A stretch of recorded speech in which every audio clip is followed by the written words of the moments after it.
What line of business is generally more corrupt than people realize? Just gonna leave this article here, https://fox2now.com/2018/04/20/woman can't pay attorney's fees so attorney takes her house at auction / about this lawyer in my building who ridiculously overcharged a lady then took her house when she couldn't afford the bill. Academic publishing. It's not necessarily corruption, but it's a really effed up system. Basically researchers do all the work, then they send their papers for publication, other researchers review their articles for free, and when the article is accepted the publisher asks for $40 from each reader to read one article, and 100% of the money goes back to the publisher. The researchers who wrote the paper do not get 1 cent. It's one of the most profitable industries out there, despite being completely predatory. The thing is, researchers need to publish in specific journals to get tenure or to get funded, and so they are always trying to publish in the top-rated journals instead of publishing in open science venues. Yelp/Better Business Bureau. Basically it is a shakedown to remove poor reviews. The BBB is such a racket. My summer job in college was replying to organizations like the BBB on behalf of a company. You keep your rating high, in theory, by supplying adequate responses to consumer complaints. Government agencies were always so scrupulous and almost always sent follow-ups. The BBB always just closed the case. One time I accidentally sent the wrong doc for a completely unrelated complaint, and they still closed it. Greater than accidentally sent the wrong doc Christmas list for family. Well boys, there doesn't look like any wrongdoing here. Case closed. Another day saved by the Better Business Bureau. Metals. Every part of it, from mining, to manufacturing/refining, to scrapping has the mob involved at least a little. But mostly scrapping and mining. Hospitals. A lot of people think that health insurance are the cause of crazy medical cost, but hospitals artificially inflate the cost of all services in what is called a charge master, which is a list of the cost of all services that they do not disclose. They raise the cost of services so high so that when they make a deal with insurance, a 50% discount of something that has been made 10x more expense still gives them a huge profit. FYI, they are now required by law to post their charge master online. So, yeah, they disclose it. Doesn't change the issue of how much it costs, but the transparency is there. https://healthpayerintelligence.com/news/hospital price transparency rule takes effect January 1, 2019. Textbooks. Intelligence researchers have written papers on how trashy intro to psychology textbooks reliably are. It's absurd how bad textbooks can be for political reasons. Nursing homes, doesn't matter if it's the good ones. Their main goal is to get as much money out of the residents and give them shitty quality care and places to live. Recently a sweet lady I knew passed away and her family was forced to go in and remove her stuff the day she died because this shitty place were now charging them by the day. The nursing home my nana was in tried to do that. The lady had a box. A single box. I was fuming. Luckily my brother got there first, so rather than a shouting match he just got the charge dropped amicably because he's more intelligent than me. IT help from chain companies. Pretty much just Best Buy at this point, but they gouge on their services, or at least did several years ago when I last looked. They'll charge you, not only do they overcharge for their services but usually will go over the estimated time for the repair. The reason for them taking so long is that there is usually only one person in the geek squad who can actually do repairs, and all the other people are more or less cashiers with maybe some minor troubleshooting experience. This is also why they send so many things out for repairs instead of doing them in store. You should just take it to a local computer repair shop instead.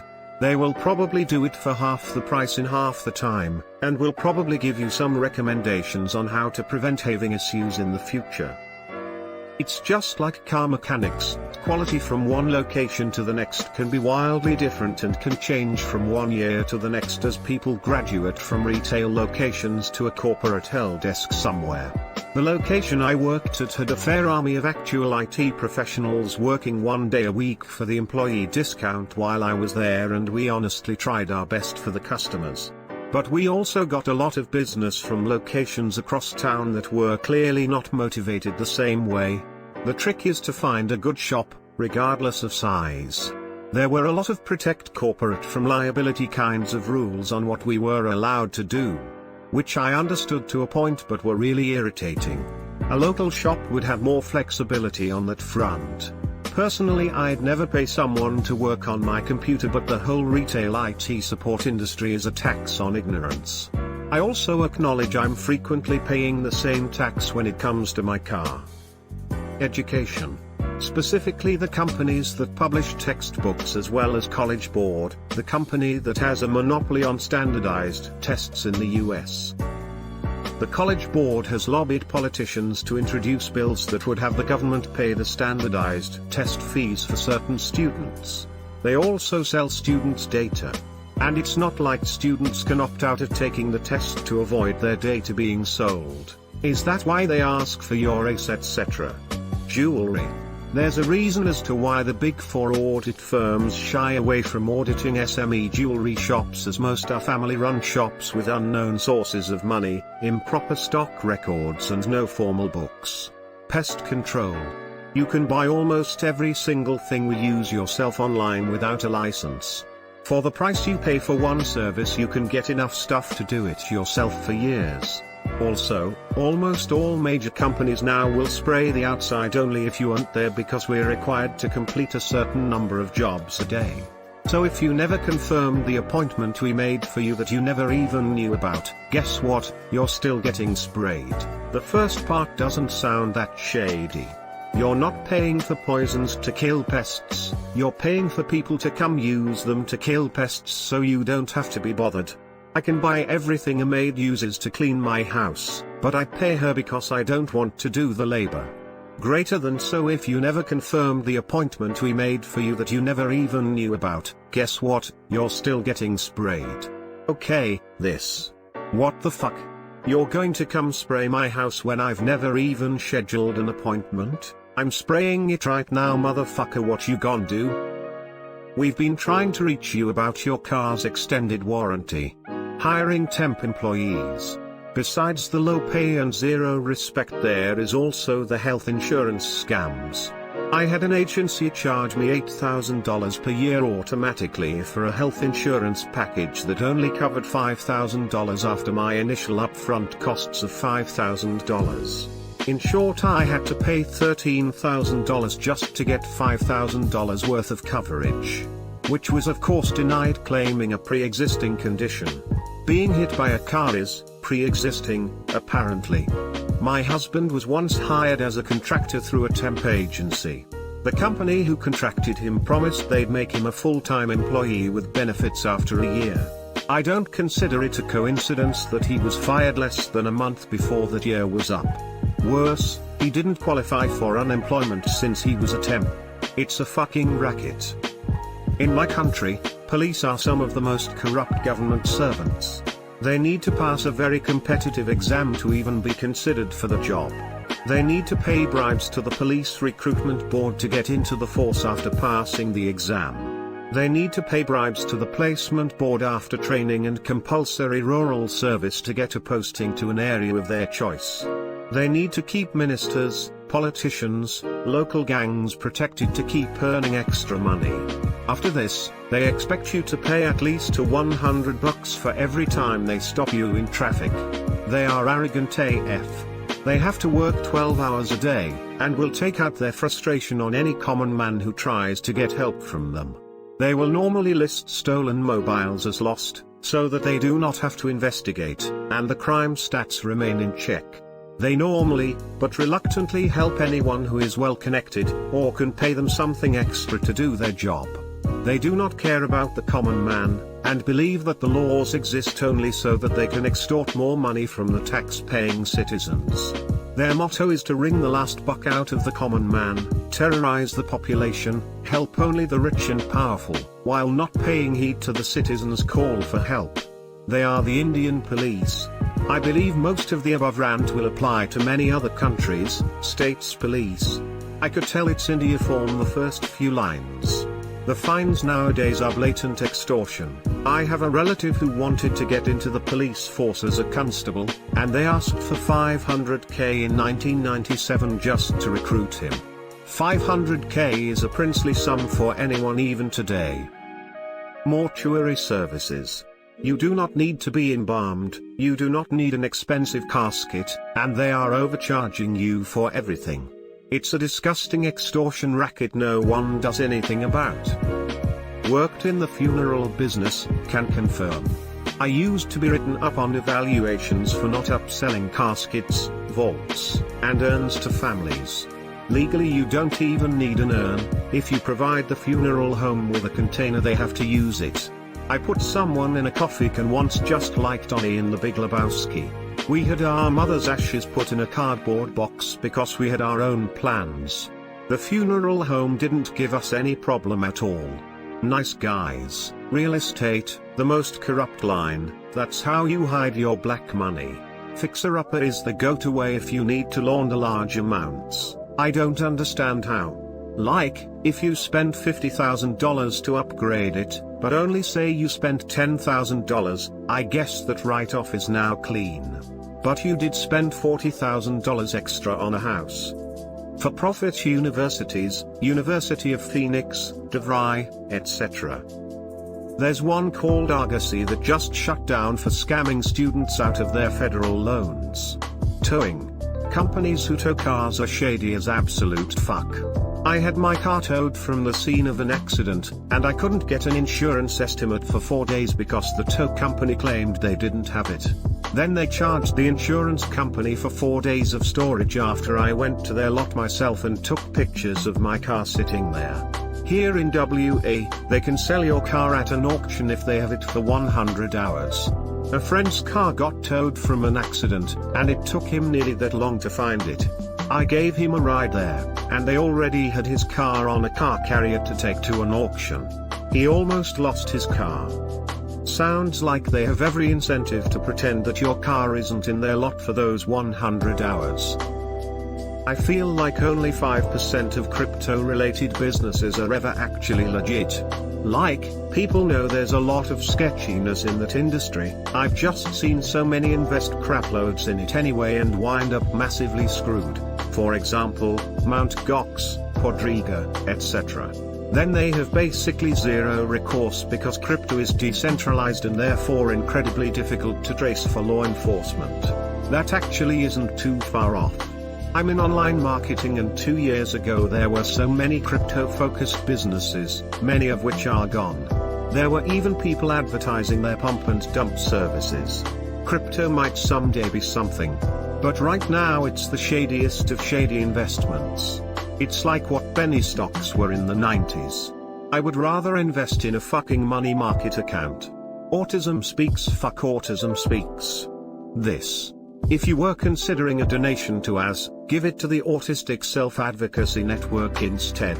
Autism Peaks is less about helping autistic people, and more about helping autism mommies feel better about playing the martyr. Like, I'm pretty sure it's tougher on your autistic kid hearing how you think they're a burden, Karen. Wait, my brother's autistic. I used to hear a lot about Autism Speaks. What's the deal with that org? Justice/prison systems in the United States of America. How district attorneys, state employees, and judges are allowed to have financial interests in occupancy of the prison systems without so much as a second look is disgusting and criminal. Came here to say this. The private prison system especially is a sickening thing no matter how you look at it. Corruption and inhumane treatment on so many levels. Ticketmaster and service fees. I didn't scroll all the way through to see if someone has mentioned this yet. Pink ribbon breast cancer charities. Look at how well, and where it's marketed. It's huge, no cure, and when my wife had breast cancer they helped nil. I'm sure the CEO and higher-ups are making good money. It's business in disguise. Mega churches in the US, these guys are stealing money however first through the use of flashy sermons and trumped-up versions of how the Bible actually works. Not to mention the fact that most of the donations they receive help the people that own the church pay for private jets and mansions. Even if there's a catastrophe in their neighborhood, they can't be bothered to send some money their way. After that last tornado in Missouri, a local megachurch didn't donate a dime. Meanwhile, a local casino donated a large sum of money to the victims. Yup, Joel Osteen didn't do shit here in Houston during Harvey. I lived right by the church and there was no water like he tried to say. Meanwhile, Mattress Mac opened all his stores for people and did a ton to help Susan G. Komen and the other disease awareness charities. Most of the money donated does not reach the scientists and doctors actually researching cures and treatments. To add to this, the pink breast cancer ribbon isn't trademarked, meaning anyone can slap that shit on anything to make it seem charitable when it's really just shady marketing. It's not? I thought I heard that she sues the shit out of anyone who even remotely resembles her brand. A lot of small businesses and charities are just ways for extremely wealthy to hide money from taxes. Like Leona Helmsley, the female Donald Trump, once said, "We don't pay taxes. Only the little people pay taxes." As someone who works for a family business that is absolutely a make-work tax shelter for a wealthy couple's friends and family, can confirm, not a friend or family, just one of like 3 people who actually keep the business running well enough for everyone else to continue collecting a salary. Auto mechanics.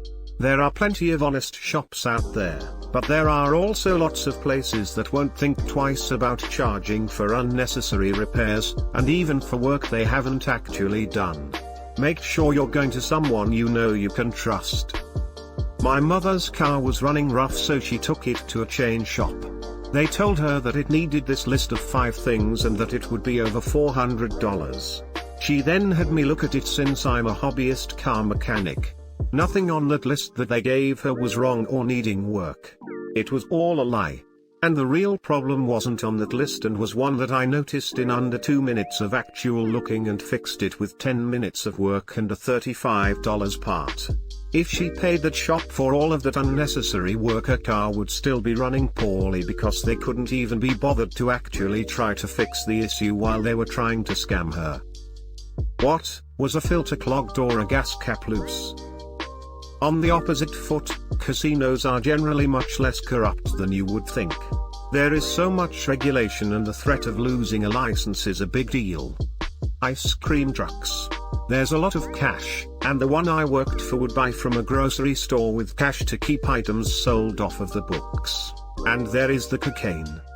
A grocery store near my house just found 23 kilos in a banana shipment. Wonder what they are gonna do with those 22 kilos. A lot of non-profit charities are super sketchy the further you look into them. Worked for a non-profit that wasn't a charity, and they had some of the worst employee treatment I have ever experienced.